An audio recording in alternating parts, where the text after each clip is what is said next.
Сәлем достар, мен каналыма қош келдіңіздер. Сіз балықты қалай қуырасыз? Бүгін сіздерге балық қуыруға арналған ерекше маринад рецептін ұсынамын. 1 шай қасық ас тұзын саламыз. Жарты шай қасық қыша қышқылын саламыз. Жарты шай қасық зімбір ұнтағы.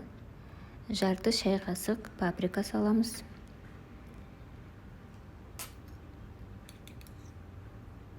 Соя соусы 1,5 шай қасық.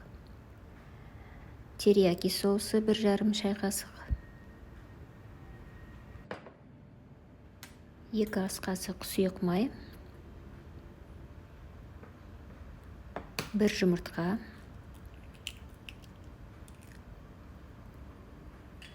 Және жүгері крахмалы 3 ас қасық қосамыз. Егер қолыңызда болса, 3 ас қасық жарма ұнтағын салсаңыздар да болады. Жарты шай қасық әртүрлі кептірілген шөптер және 2 шай қасық лимон шырыны. Барлығын жақсылап араластырамыз. Балықты жуып тазалап, жеңіл тұздап қоямыз және осы соусты үстіне құйып араластырамыз. Бетін қақпақпен жауып, 20-30 минутқа маринадтауға қойып қоямыз.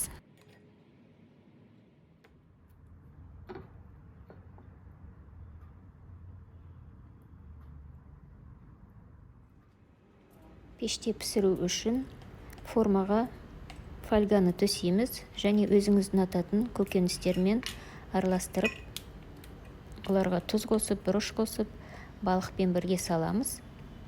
Үстіне тағы да лимон шырынын себеміз. Әдеттегідей пияз бен сәбізден подлива жасаймыз.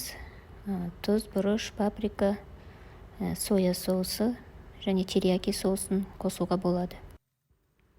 Және де айта кетейін дегенім, егер қуырылған балықты жақсы көрсеңіз, осы маринадталған балықты табаға қуырып алуға да болады. Балығымыз осындай әдемі болып пісті. Жалпы 45 минут пеште тұрды.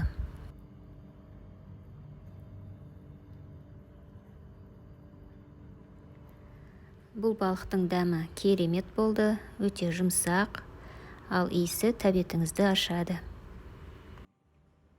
Сіздер де жасап көріңіздер. Видео ұнаса лайк қойып, комментарий жазыңыздар. Келесі видеода кездескенше.